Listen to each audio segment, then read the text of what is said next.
Holodeck 3 program is reinstated. Open sesame! Commander Klingon vessel. We are energizing transporter beam. Now. One, engage!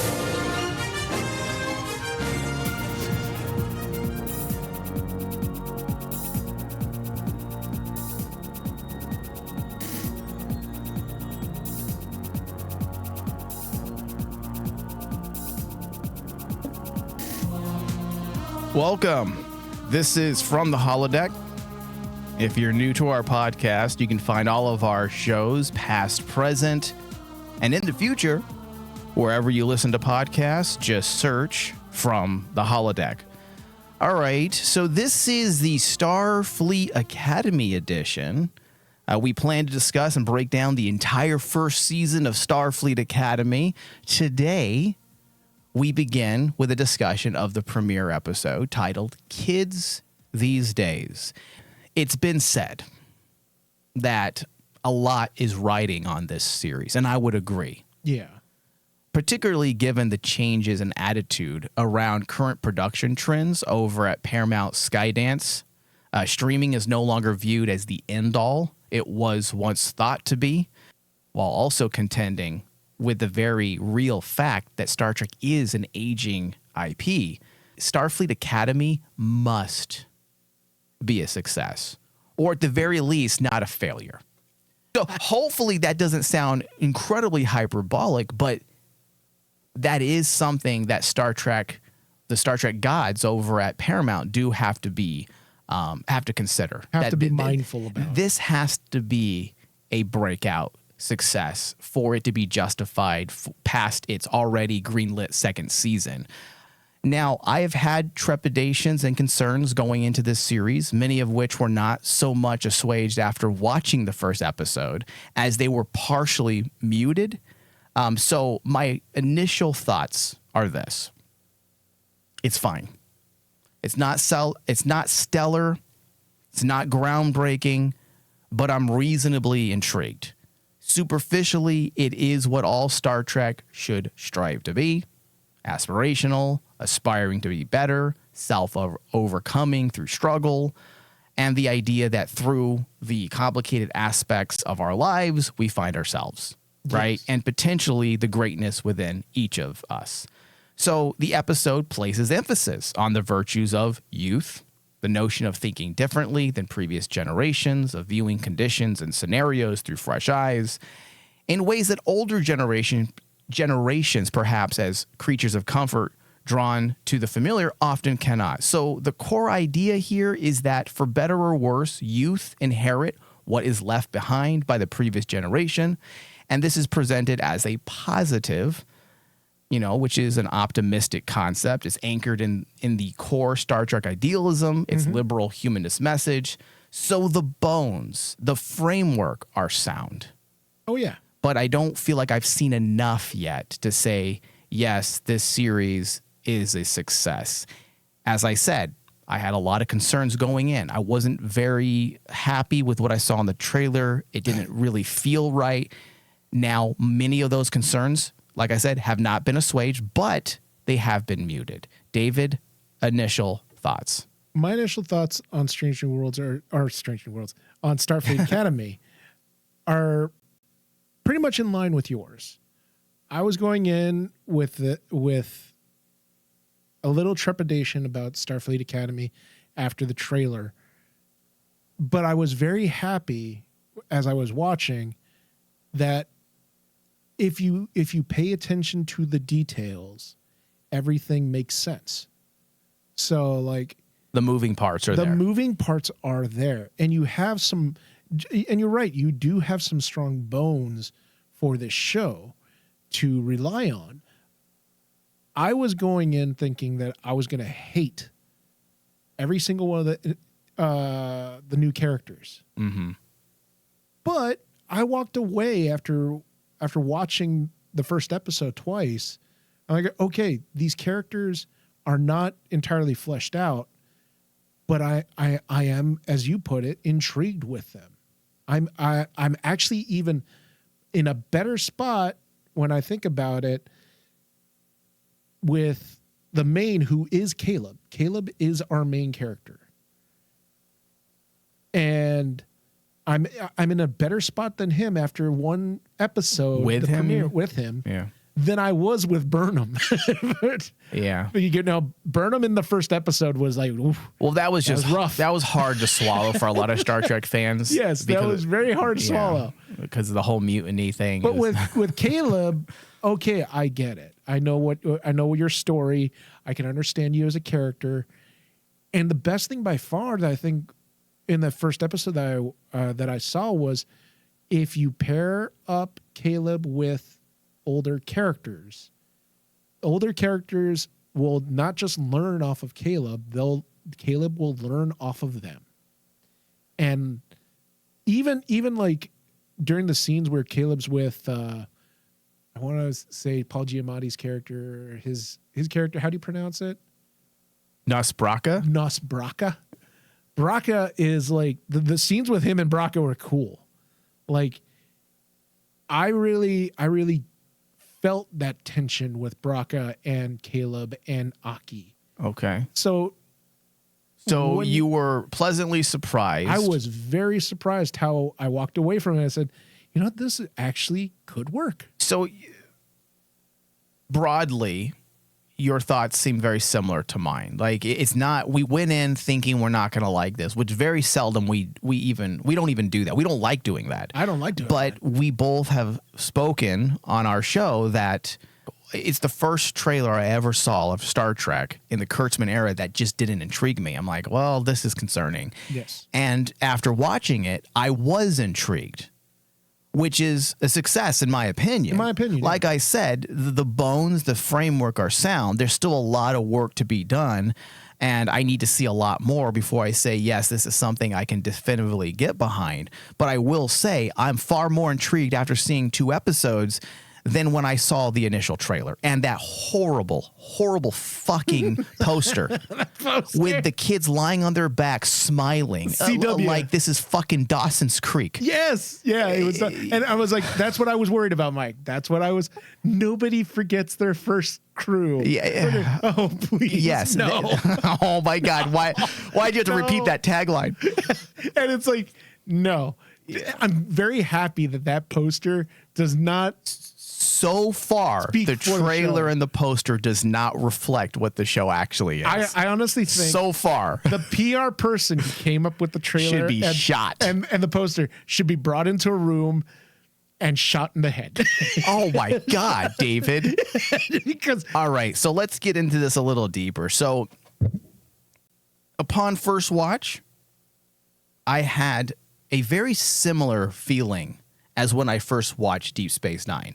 It seemed like something different, which I liked. The producers of Star Trek must always attempt, in my opinion, to reinvent Trek. If it is to last, you can't go back to the well and make every series similar. You have to have the balls to go out on that tree limb. Yeah. And even if it breaks, fall with that limb with grace. Try to fall with grace. Class and grace, because that's really where real innovation happens, is taking those risks at doing different things. If Star Trek didn't take a risk, we wouldn't have had Deep Space Nine. So I am for the different. Whether this will become as great and as innovative as Deep Space Nine was, I cannot possibly know. I hope it does. It had the large ensemble like DS9, which at one point had 15 or more rotating characters. Yes. During the height of its run, creatively used at different times for different plotting and or narrative reasons. And it seems like we might be setting up something similar. And I'm for that. I really liked that we had our 4 core characters, seemingly, in the show, but then around them, we had it seemed like another 10 or 11 cast members. Easily. And I really enjoy that type of writing in Star Trek because look what it did for Deep Space Nine. Because when you have core characters, like your 4, your 5, and then you have those rotating guest spots like Garrick and Gul Dukat and Nog, what you end up doing is you take familiar faces that we've also become emotionally invested in, and you're using them to substantiate and strengthen the stories of our core characters who we also are very much invested in. And what you have is this emotional interconnectedness between characters that pushes forward stories in ways that is very hard to do when you just introduce a new, fresh face for that week alone. Yes. And I am hoping they are going to utilize similar strategies with Starfleet Academy. I can't imagine they wouldn't, David, with the amount of faces that were introduced just in the first episode. Oh yeah. I mean, like that was the thing that really surprised me, was like I was expecting a feel like what I got in the first time of Discovery, where it was like you had your focus on Michelle Yeoh, Burnham, and not even Saru, I could say at that point, but like it was mostly about Burnham. It was mostly about Burnham, and the first season revolved around Burnham, which is fine. One of the biggest jokes that actually even got played into the series was, you know, when Pike comes on and says, "I need names, give me names," and that we actually got the names of our crew down. Yeah, and I'm glad that Starfleet Academy didn't do that. We got a lot of characters to actually... They put names to faces immediately. Names to faces right away, and that was like going, yes, that's how you do it. That's how you do, like what you alluded to with DS9. We get those characters right away because... And I think it's also because I'm hoping Kurtzman and his writing team have learned the lesson that because you guys have, you know, this adamant sticking point of sticking with a lesser episode count, okay, you can't waste time then. Yeah, there's no time to waste. There's no time to waste. You need to introduce us to all the characters that you got and make sure that all those characters tie to your core. Yeah. And I'm glad that in the first episode I got the vibe that our core is Holly Hunter's character, Paul Giamatti, and then I want to remember Caleb, but I want to remember the actor's name. Sandro Rosta, I believe is how you say his name. But I agree with that, David. That was a huge surprise for me, and I was very thankful that it seems like, just based on the first two episodes, that the story is going to ultimately revolve around the relationship between Holly Hunter's Captain Nala and Rosta as Caleb Muir. That to me was something I was not expecting. Now, obviously, there's going to be those episodes that veer away from that. But if you start your show like that, that usually is the foundation. That usually is the character building block of the show. The way they set it up, dealing with the back and forth, the somewhat resentment that Caleb Muir has towards the captain as well as Starfleet Federation. That's interesting. Those are things that you can do a lot with in terms of narrative. So I was pleasantly surprised that it wasn't just a show that highlighted, you know, youth angst and the daily lives of hormonal teens. Yes. I'm very happy that's not what the first episode showed. I really liked how the first episode was also presented. It was written similar to a feature film, almost like the programmers of old. You had the inciting incident, you know, Caleb separated from his mom. Then you had the first act concluding with Caleb being brought into Starfleet. And then you have all seemingly is lost when Braca attacks, which is the ending of the second act. Then the third act, the crew work together to push back the threat. I mean, for all intents and purposes, it was a mini movie, and it really felt like a mini Star Trek film because you even had the introduction of the USS Athena and the typical shuttle going towards the starship, and you get to see just how spacious and epic and grand the starship looks. I feel like Kurtzman respected the past without overly relying on it, or even going into those go-to tropes that we are very familiar, that we're familiar with from those typical first episodes.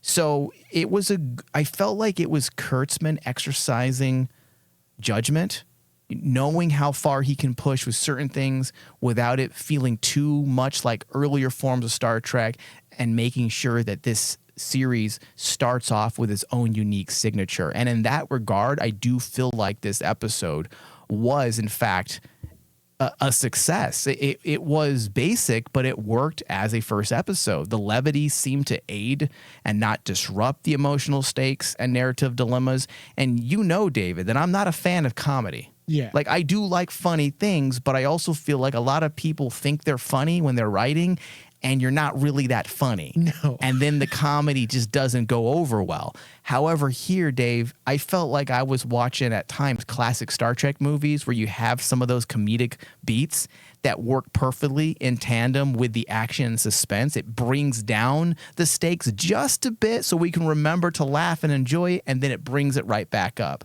Well, that's the thing that I thought I took away from the first episode that was really interesting. The play between Holly Hunter's character and Paul Giamatti's character. I fucking loved it. That's the best part, right? You expected, especially for me when I came in, and I had very low expectations of this Captain Nala, because like, why the fuck is she so laid back? Why is she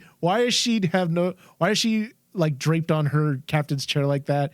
And it honestly annoyed some of Star Trek fans, like, of what a character is. But I was shocked. It did what? It annoyed a lot of Star Trek fans of like her demeanor of like, is this really the captain that we're going to actually follow? And because of her casualness. Oh, Yeah, and like, well, she's a hippie. But the thing that I was really surprised with, she may be a hippie, but when it comes down to it, she can turn on the captain, the captain's switch. Listen, we want our captains to be layered. Yeah. Like, we want them not to just be. I mean, even Picard in the first season, he was introduced as a very stern individual, but we learned very quick that he also was multi-layered. And that's what I really thought was awesome with the scenes with her and Paul Giamatti, because that character playing off of Braca showed that no, she is a captain. Yeah. Don't be fooled by basically like the hippiness of her attitude. I was smiling, Dave. I was very, very happy when Paul Giamatti's Braca appeared on the bridge of USS Athena for the first time, and we had at least, what was it, like a 5-minute back and forth between the captain and Braca. Yes. And I'm just smiling because we have 2 Oscar contenders in Star Trek now getting paid what they're worth, like doing what they do. Yes. The amount of fun that I'm sure Kurtzman was having on, I believe he's the one who directed the first episode, the amount of fun he had to be having. One of the things that I read about the behind the scenes that I thought was really interesting was like from the vantage point of the actor who plays Caleb, when he said in an interview that Sandro, when Sandro actually was talking about working with Paul Giamatti, he basically said it was amazing. It was an amazing learning experience for him. I'm sure, because Paul Giamatti would actually work with him. He would actually, if Sandro came up with an idea, Paul Giamatti said, "Okay, yeah, let's do it. Let's try it out." And you can see that type of chemistry being built in those scenes. Yeah. I saw some people complaining about Braca's, how Giamatti played Braca, that it was just way too over the top. And I couldn't disagree more. No. We've never seen an enemy like this before. He's unhinged. Yes. And having an unhinged villain in any series or movie usually serves the story well because they're unpredictable. You do not know what they're capable of. When you have a villain unhinged like Braca, you don't know when they're willing to just kill someone. Yeah. You don't know when they're willing to walk away. You don't know a lot about them because they're hard to understand. That's the nature of being unhinged. Yes. And that's why when he enters the scene, the stakes immediately rise because you don't know what to expect from this type of threat. And what's cool is like, I think that's what really I took away from the character of Braca and the character of Captain Aki. You don't know what to expect from those two characters. They can be one way and then flip. And I think normally that might be a little strange and difficult to do, but it actually worked. It worked in this episode, seeing those type of characters play off of each other. And I understand that people might think that, oh, he's channeling too much over the top of like his type of character. But I look at them and I say, you guys do realize how over the top some Star Trek villains have been. And one of the big complaints for a lot of Star Trek fans of Kurtzman is like, we don't have villains that basically are over the top, that are like a Khan, a Chang. Yeah, I mean, if people think Brock is over the top, you're trying to tell me that Khan is not over the was not over the top. The guy is a Shakespearean cartoon, but it worked. It worked so beautifully for Star Trek. Look at the melodrama of it all; just worked brilliantly. Yeah, look at General Chang. General Chang's my favorite. Same thing. Spinning in his chair. I mean, come on. People forget things. They just want to complain without actually thinking for a moment. Wait a second. This is okay. We've seen these types of things before. This will work. They just are so quick to get mad. Everyone's so fucking angry, David. Oh, yeah. I'm so over it. So I also liked that the writers relied on their own histories, meaning everything from the Kurtzman era. The burn being the actual catalyst that forces the Federation to shift their mission of exploration for a mission of survival is now built into the DNA of this specific series. It's the catalyst by which we are introduced to certain failings of the Federation because of the burn and because of the natural instinct to withdraw in order to protect oneself. So the burn is a great diegetic historical moment that Trek can use as allegory for our own real world social, political, and economic failures. And this is also where some viewers felt like their own political affinities were under attack. One specific instance where some viewers felt attacked was the very premise of Caleb's characterization, the emotional matrix, the attitude, the idea that he was taken from his mother as a young child because his mother inadvertently broke the law that ended in the death of a Federation official, I believe is what it was. Yes. I mean, listen, when the captain, Holly Hunter's captain, said that there is no reason to ever take a child from his mother, I don't have a problem with that. I understand that certain political affiliations might say it is unfortunate, that such a situation occurs and ideally they should never happen, meaning children be taken from their parents. However, the argument is that when immigration laws are not enforced, right, scenarios are created that place individuals in these difficult circumstances. So from this perspective, the laws are not just designed to keep potentially dangerous migrants from entering unlawfully, but also to prevent unnecessary risk, exploitation, and chaos within the system. So that's the justification when it comes to these attacks that people may feel are on their own political affinities and affiliations. But then from the Democrat side or the other political spectrum, the separation of children from their parents is viewed as a fundamental moral and humanitarian failure of government. Yeah. How is it so hard to understand that there's two ways of looking at such a situation, and that in this show, this particular character took the side that there should never be a reason why we separate a child from his parent. I don't feel like that is woke. I don't feel like that is divisive. It's simply stating a political stance for a character. And it's a moral stance, too. I feel like that's a very real story, right? Isn't that a very real world type of story? Yeah, and that's the thing. Political disillusionment. Isn't that what we're living in currently? But that's the thing, is kind of like the character made a rational human reaction, which unfortunately for some people, rational human reactions don't exist. You either do one thing or the other, like some kind of robot. Yeah. And it doesn't work that way. No. And people might say, well, okay, so the character said that, but you also know the writers are asserting their own ideology through this character. Okay. Well, regardless, you have to expect Star Trek to always take the more humanist approach to politics. Yeah. Culture itself has long been understood as the silent co-writer of Star Trek.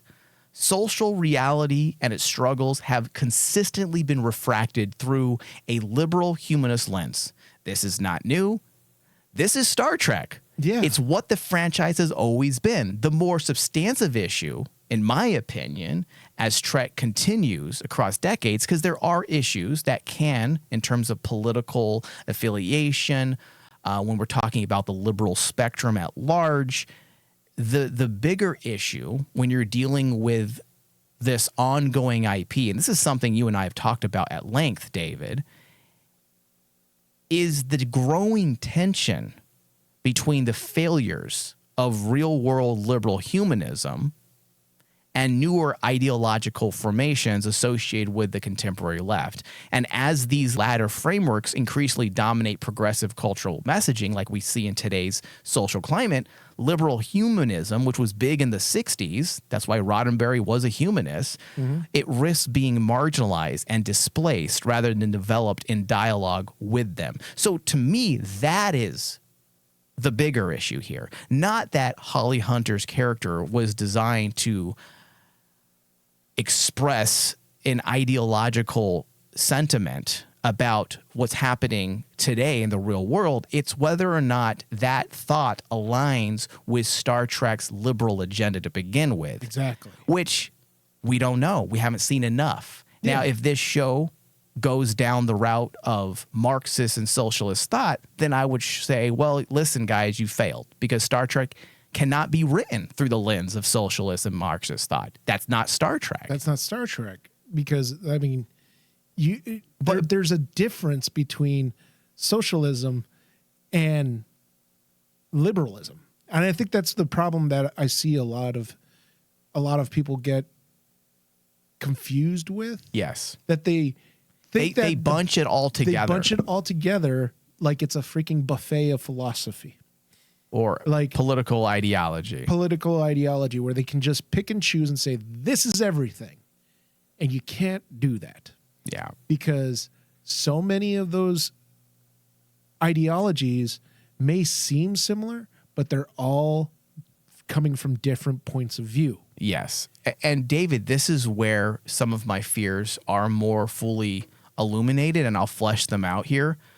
I'm not saying I'm afraid yet, but the fear that I may have down the road is that with the Caleb Mears setup, the situation with his mother in Starfleet, this can dangerously become a counter narrative, and counter narratives are broadly different in terms of liberal thought. And we've talked about this on our Critique Revolve shows. Counter narratives in cinema are typically films and TV shows, where scenes or storytelling strategies that deliberately challenge, revise, or complicate dominant or widely accepted narratives by presenting alternative perspectives, experiences, and interpretations. So rather than reinforcing the prevailing ideological, cultural, or historical common sense, counter-narratives expose what has been marginalized, oversimplified, or naturalized in mainstream storytelling. And Star Trek is not a counter-narrative. Star Trek is articulated through a liberal humanist worldview, as I've been saying, enlightenment, rationality, universal human dignity, faith in institutions, not suspicion. Yes. Faith in institutions, reformed, not abolished, and then, of course, moral progress through reason, science, and cooperation. That's what liberal humanism is.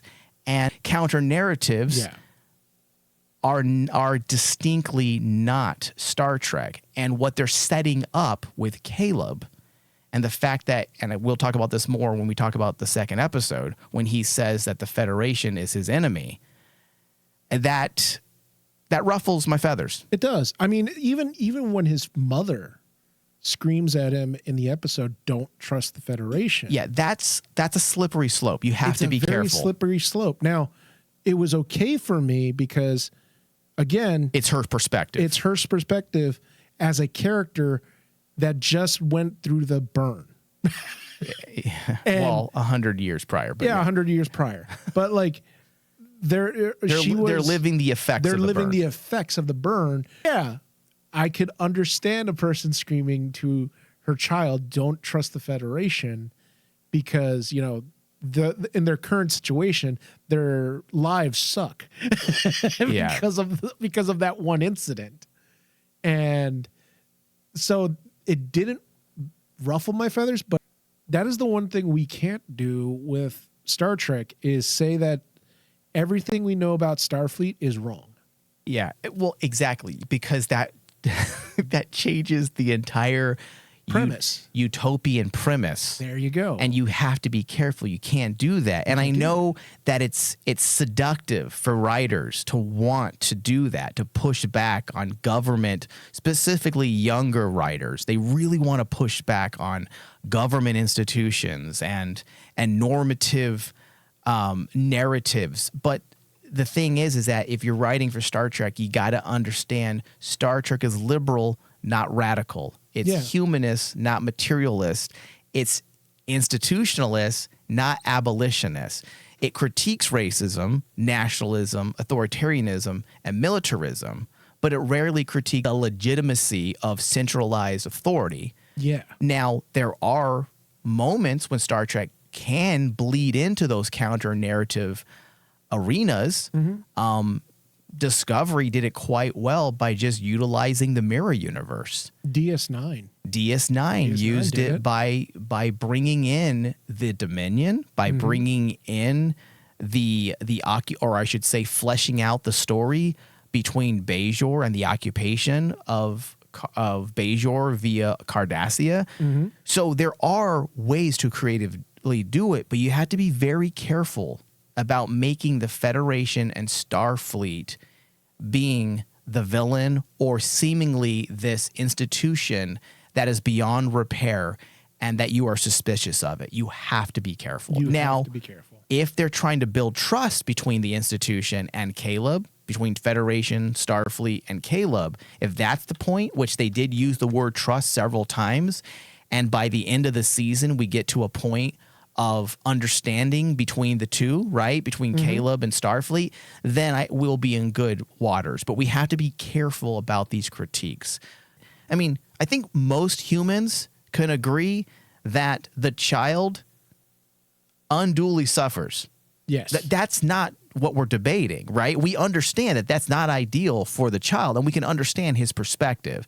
So if you're trying to show subjectivity, then I'm all for it. So let's just make sure we're not taking broad strides at undermining the optimism of Star Trek. I think that, and I guess that could put it to rest, right? Yeah, that's the biggest thing, is like, don't undermine the core values of Roddenberry's Star Trek. All right, so few miscellaneous things. I don't think I like the way the USS Athena looks yet. Really? Yeah, I kind of dig it. I feel like, okay, well, tell me what you liked about it. The thing I liked about the USS Athena is the fact that it looks like a brand new ship. Yes. It looks like something that basically, yeah, I would picture the technology for ships would have changed. Well, yes, 900 years in the future, architecture is going to change. Yeah. It baffled me, Mike, when I think of, and I love Discovery. I love the ship of the Discovery. I love, like, when we got to see some of the ships around Discovery's timeline.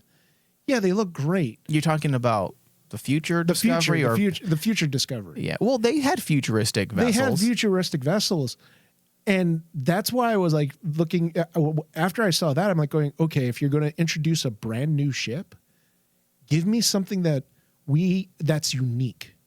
And when they do the whole shuttle thing with the Athena, I thought, okay, this actually looks legitimately like a futuristic Star Trek ship that could be thousands of years after the Enterprise. Yeah. I don't have my issue is not that the ship looks totally different. I'm fine with, I think, David, I'm fine with change. I think things should be different. Mm-hmm.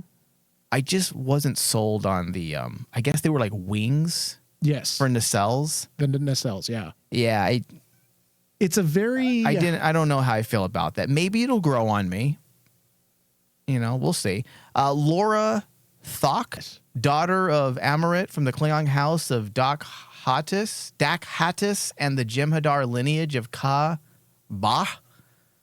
I know I mispronounced all that, but guess what? They're not real words. They're not real words. So it's okay. This fixed many of the issues that I would have had with the Jem'Hadar. Now, I wasn't as worried as some. I know some people were saying, how are they going to describe the Fem'Hadar? We know that the Jem'Hadar I think they were all just one gender, right? I don't think it's a far leap to assume that they found a way to continue on without the founders 900 years in the future. There are the key words that I'm going to use for this show. 900 years? 900 years. It's a long time. Anything could happen, right? Exactly. To justify certain things. Science is evolutionary. Okay? Yeah. Things that I like all of the things that they're trying to do with the alien races that may seem strange to a lot of people, but when you think about it and take a step back, scientifically it works. Yeah. The idea of crossbreeding, with a lot of some of the characters are actually hybrids of races. It makes sense. That does make sense. Because of crossbreeding.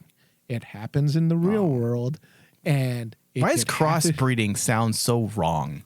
It sounds a little racial. And that's the thing is I see so many people going crazy about what they're doing to the alien races. I'm going, no, scientifically, this makes sense. The Jem'Hadar crossing over with a Klingon. If the Jem'Hadar actually got past, and they should have, evolved past that issues that they've had since the Dominion War, 900 years, yeah, that race should have changed. Because if you look at humanity, we have changed. If you compare humanity 900 years away from today, totally different. Yeah. I mean, it would make sense. I mean, there was a book I read years ago he was a Mexican philosopher, Jose Vasconcelos, and he wrote something called La Raza Cósmica, which is the cosmic race. And I've heard of that. And he talked about how we are so upset. This was back in 1925, I believe, and he was talking in great detail about this obsession with race and how the normal human trajectory is for there to be no race, because as time progresses and borders become less and less barriers, with immigration and the rise of multiculturalism and cultural assimilation in some cultures, that there would be no distinct races. We'd all just be one race. And that's one thing that I took away from Starfleet Academy, is that they were very clear in their view in that regard. It was the same idea that after 900 and some years, or not even 900, 1,400 years of exploring space at that point, if you take into account the original series timeline as well, and the further you leave Earth and the more you're settling other planets and you're living day in, day out with other alien species, of course you would start having relations and children and procreating with other species. So the hybrid races in Starfleet Academy, I think, is not only logical, it works from a narrative standpoint. And for a lot of the Star Trek naysayers, it happened in prior Star Trek. Look at Voyager. Yeah. Yeah. It happened. We had mixed breedings of the races, and it's I actually when I watched the episode the second time, I actually really got behind this idea that basically, yes, please continue showing the evolution of all of these races. And Discovery did it too. The president of the Federation was, I believe, half Cardassian. Half Cardassian and half human. Yeah, and then you had the new Vulcan, what's it called? The new Vulcan planet. Oh, I forgot what it's called. Where they share with Romulans, and they have more half Romulan, half Vulcans running around. Yeah. I mean, it all makes sense. So, all right. So we need to close out the show. What I do want to mention, and I'm going to drag this part over for our second discussion on episode 2. I want to talk a little bit more in depth about Sam, the first holographic student. Okay. The first of her kind. Now, I was pleasantly surprised that I liked the character as much as I did. I was very vocal about this character in the trailer. She is completely the opposite than what I had expected. This seems to be our typical trope that we get in Star Trek. That one character that helps you learn and or I should say, it's that one character where you use them to dissect and deconstruct humanity. Yes. You know, the Data, the Spock, the Seven of Nine, the Doctor from Voyager. It seems like this is going to be that character. Yes.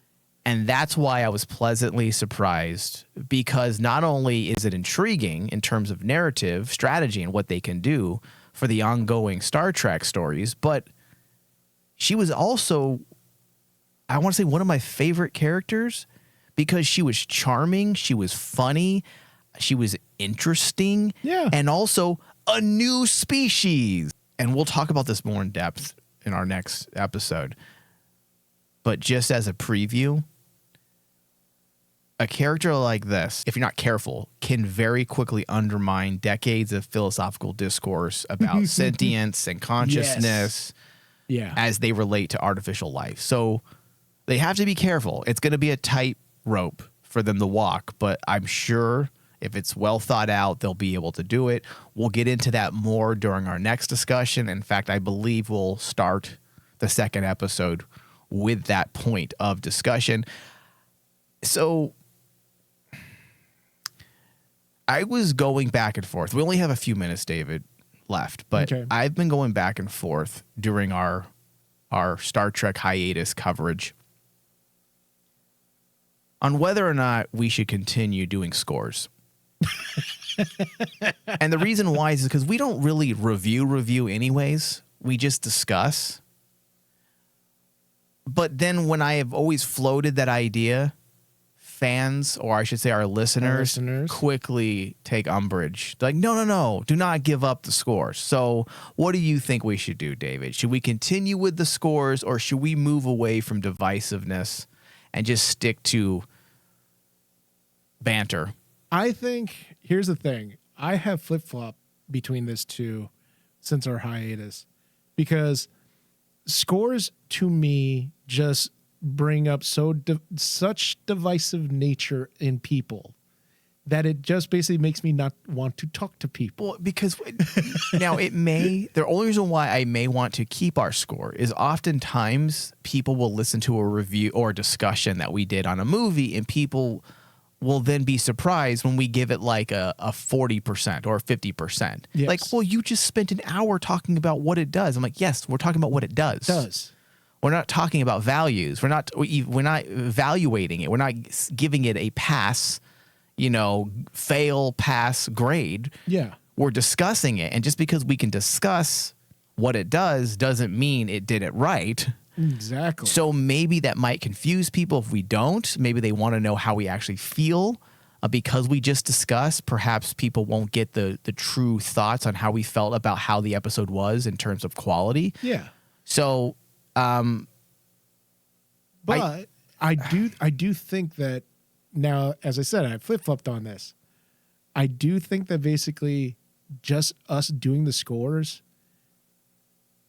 is actually doing the show justice, because in my opinion, at this point, being on hiatus, Mike, and actually just watching the internet devolve, in my opinion, we need to be stalwarts. As I know you always say, I don't want to be a gatekeeper.